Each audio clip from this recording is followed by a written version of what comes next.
Salut à tous, dans cette vidéo on va apprendre comment faire ces mouvements de speed ramp sur DaVinci Resolve. Donc c'est des mouvements qu'on a énormément vus sur tout ce qui est edit de voiture, mais d'ailleurs des edits d'un peu n'importe quoi. Il y a énormément de tutos sur ça sur After Effects et Premiere Pro, mais il y en a presque pas sur DaVinci, et donc aujourd'hui on va voir ça. Mais avant, en fait, on va utiliser un clip comme ça pour apprendre. Donc si vous avez envie de retrouver le même clip, vous pouvez rejoindre le serveur Discord qui se trouve dans la description de la vidéo. Et quand vous rejoignez serveur Discord, vous allez trouver ici la catégorie Assets vidéo YouTube. Vous voyez que j'ai posté tous les assets des anciennes vidéos comme promis. Et là, normalement, en dessous, vous devriez retrouver la même chose. Aussi, si vous voulez devenir autonome en montage vidéo et progresser et avoir mon niveau en moins de 3 mois, le meilleur moyen, c'est de rejoindre le serveur Discord, mais cette fois-ci avec la version payante. Dans le serveur Discord, je vous donne plusieurs cours par semaine. Il y a tous mes assets, presets, macros, énormément de choses. C'est adapté aux débutants comme aux avancés. Si vous pouvez pas être là pendant les cours, vous inquiétez pas, il y a des rediffusions et les abonnements, vous pouvez les stopper à n'importe quel moment. Donc, il y a trois types d'abonnements. Il y a celui qui vous donne accès à l'intégralité du serveur Discord, celui qui vous donne accès uniquement aux masterclass en live et à leurs rediffusions, et celui qui vous donne uniquement accès aux rediffusions. Vous voyez que c'est des prix qui sont quand même pas très chers, mais si vous n'êtes pas fan des abonnements, vous pouvez toujours aller sur ma page Ko-fi où je poste les masterclass en individuel avec pareil des prix attractifs. Donc si vous voulez apprendre quelque chose spécifiquement, typiquement sur la colorimétrie, sur comment animer des cartes sur DaVinci ou des animations, bah, vous pouvez juste cliquer dessus en fait, et en dessous vous allez voir l'animation que vous allez apprendre. Bien évidemment, tous les assets sont fournis dans la catégorie ici Assets, donc tous les liens sont en description si vous êtes intéressé, et je vous laisse avec la vidéo. Ok, donc déjà on va venir prendre notre clip, venir faire clic droit, créer une nouvelle timeline, cliquer sur ça et ensuite faire une timeline en verticale. Donc ici, utiliser la résolution verticale, faire créer, et maintenant c'est parfait. Maintenant pour l'exemple, là je vais venir chercher un mouvement qui me plaît bien. Donc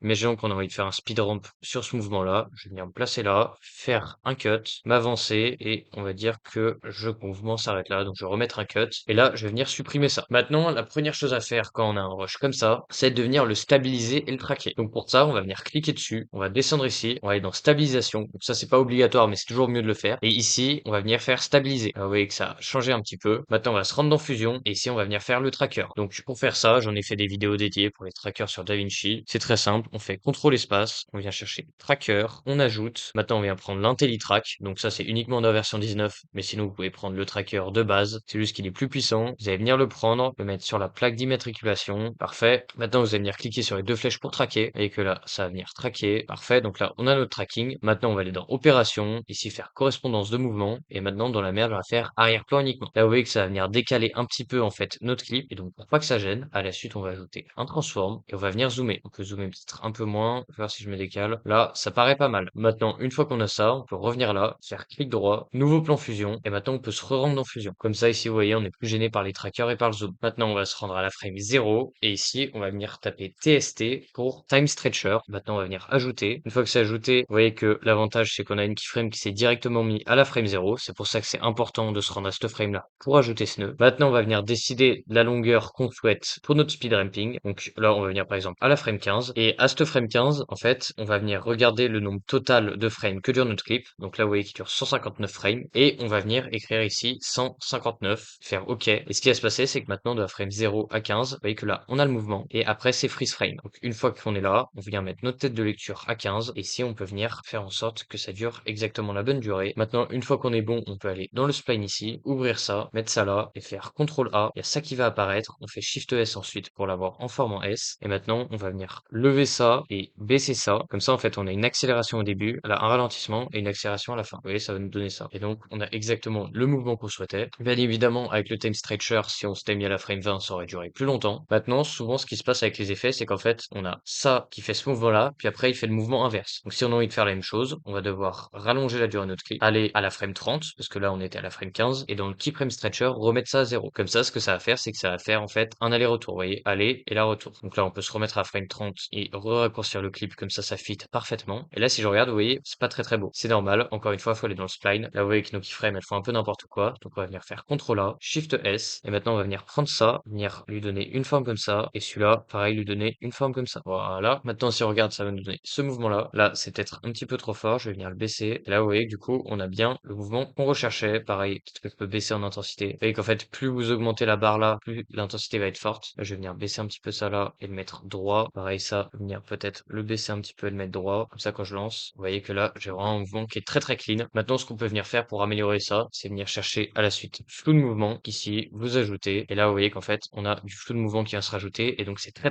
fluide. Et maintenant, en fait, vous prenez plusieurs clips et vous faites ça à la suite et vous aurez votre première edit de voiture. Maintenant, si vous êtes intéressé pour que je vous apprenne plus d'effets qui vont avec les edits de voiture, comme par exemple les logos flip, plein de choses dans ce style-là, n'hésitez pas à me le dire dans les commentaires. Donc si vous avez aimé cette vidéo et vous voulez progresser, n'oubliez pas les liens qui sont en description. Et sinon, à bientôt!